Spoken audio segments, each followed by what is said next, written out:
केजरीवाल की पत्नी ने जारी किया प्रेस बयान, कहा अरविंद कोर्ट में बताएंगे पैसा कहां गया। जयपुर लोकसभा से भाजपा प्रत्याशी के नामांकन सभा में पहुंचे भजन लाल शर्मा, कहा कांग्रेस अफवाह फैलाने का काम करती है।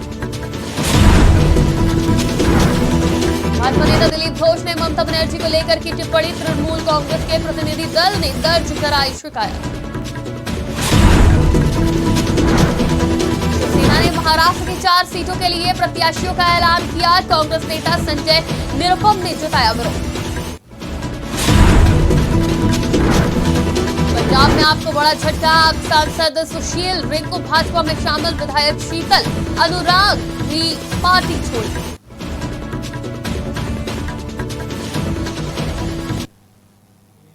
नमस्कार, आज की खबर में आपका स्वागत है। मैं हूं आपके साथ शिखा मेहरोत्रा। शुरुआत करते हैं आज की बड़ी खबरों की। दिल्ली के मुख्यमंत्री अरविंद केजरीवाल की पत्नी सुनीता केजरीवाल ने एक प्रेस बयान जारी किया है। अरविंद केजरीवाल की पत्नी सुनीता केजरीवाल ने कहा, मैंने अरविंद जी से जेल में मुलाकात की। 2 दिन पहले उन्होंने दिल्ली की जल मंत्री आतिशी को संदेश भेजा था कि पानी और सीवर की समस्याओं का समाधान होना चाहिए। इस बात पर केंद्र सरकार ने मुख्यमंत्री पर केस कर दिया। क्या वो दिल्ली को तबाह करना चाहते हैं? अरविंद जी ने मुझसे कहा कि इस शराब घोटाले की जांच में ईडी ने पिछले 2 साल में 250 से ज्यादा छापेमारी की। अभी तक किसी भी छापेमारी में पैसा बरामद नहीं हुआ। अरविंद जी ने कहा है कि इसका खुलासा वो 28 मार्च को अदालत में करेंगे, वो इसका सबूत भी देंगे। साथ ही उन्होंने बताया, अरविंद जी ने कहा है कि मेरा शरीर जेल में है लेकिन मेरी आत्मा आप सबके बीच है।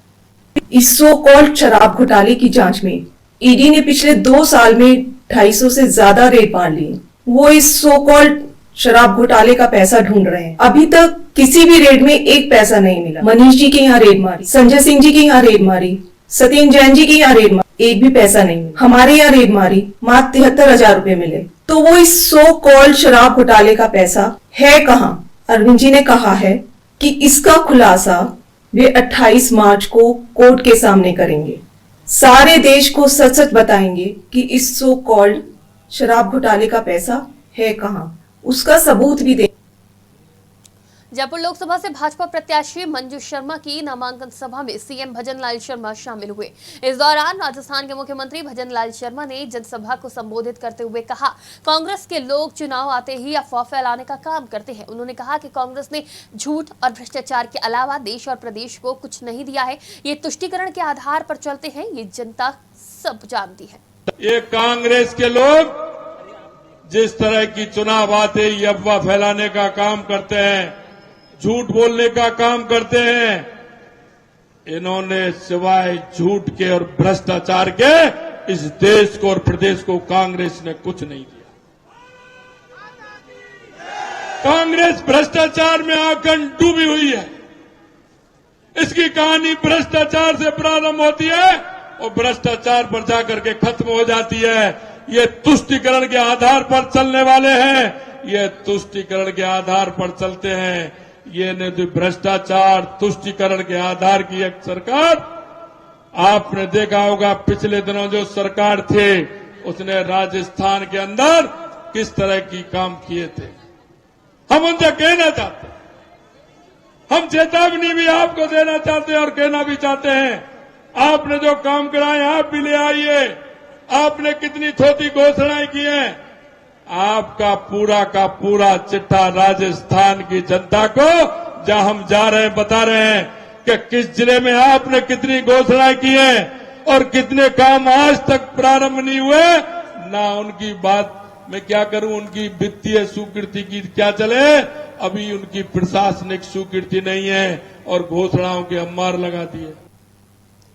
तृणमूल कांग्रेस के प्रतिनिधि दल ने भाजपा नेता दिलीप घोष के मुख्यमंत्री ममता बनर्जी को लेकर की गई टिप्पणी के खिलाफ राज्य चुनाव आयोग में शिकायत दर्ज कराई। इसको लेकर टीएमसी नेता शशि पांजा ने कहा, हमने लिखित शिकायत दर्ज की थी। दिलीप घोष द्वारा ममता बनर्जी पर की गई आपत्तिजनक टिप्पणी और भाषा को लेकर हमने शिकायत की है। उन्होंने कहा कि आचार संहिता लागू होने के बावजूद इस तरह के बयान दिए गए। चुनाव आयोग से हमने मांग की है कि इस विषय को देखें और इस प्रकार का बयान किसी भी पार्टी द्वारा न किया जाए। साथ ही कहा कि दिलीप घोष अपनी टिप्पणी पर शर्मिंदा भी नहीं है। शिकायत में हमने एमसीसी के नियमों को भी उजागर किया है। हमने इस पर कड़ी कार्रवाई करने की मांग की है।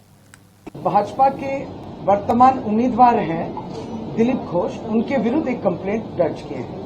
कंप्लेंट में हम लोग लिखे हैं कि वो कल जो है ममता बनर्जी के संबंध में, एक महिला के संबंध में, मुख्यमंत्री के संबंध में कुछ आपत्तिजनक, कुछ अनुचित और कुछ अपमानजनक, जिससे उनकी जिल्लत होती है, इस तरीके के कुछ व्याख्याएं और भाषा उन्होंने अपने भाषण में दिया। तो इसके विरुद्ध हमारे चिट्ठी में हम लोग ये लिखे हैं कि ये बराबर इस तरीके का उनका आचरण और भाषण रहता है। और अब चूंकि इलेक्शन कमीशन अभी मॉडल कोड ऑफ कंडक्ट चल रहा है, तो इलेक्शन कमीशन के पास हमारी यही दरख्वास्त है कि इस विषय को हम आपके सामने लाएं कंप्लेंट के द्वारा।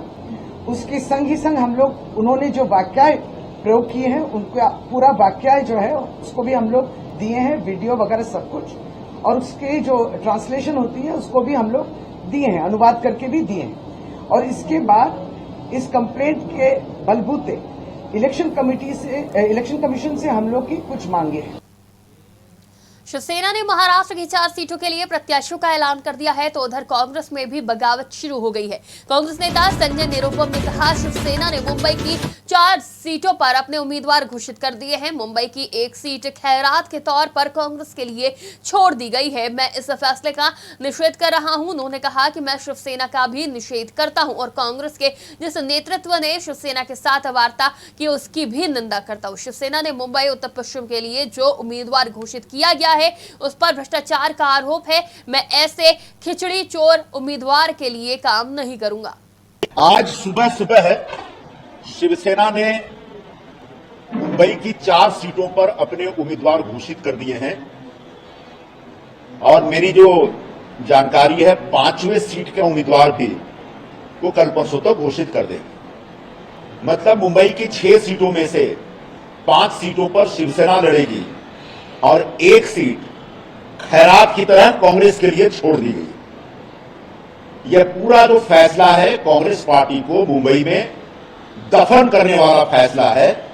मैं इस फैसले का निषेध कर रहा हूं, सबसे पहली बात ये। और इस निषेध में जो मैं निषेध कर रहा हूं, इसमें शिवसेना का नेतृत्व का भी निषेध कर रहा हूं और कांग्रेस के नेतृत्व ने जिसने नेगोशिएशन में हिस्सा लिया, वो लोग नेगोशिएशन सही ढंग से नहीं कर पाए। पंजाब में आम आदमी पार्टी को बुधवार को जबरदस्त झटका लगा है। पार्टी के इकलौते सांसद सुशील कुमार रिंकू भाजपा में शामिल हो गए हैं। रिंकू को पार्टी जालंधर से टिकट दे चुकी थी। उनके साथ ही जालंधर वेस्ट से आप विधायक शीतल अंगुराल भी बीजेपी में शामिल हुए। इससे पहले शीतल अंगुराल ने पार्टी से इस्तीफा दे दिया। भाजपा में शामिल होने के बाद सुशील कुमार रिंकू ने कहा, ये सच है कि मैंने जालंधर के लोगों से जो वादे किए थे वो पूरे नहीं हुए क्योंकि आपने मेरा समर्थन नहीं किया। मैं पीएम नरेंद्र मोदी और गृह मंत्री अमित शाह की कार्यशैली से प्रभावित हूं।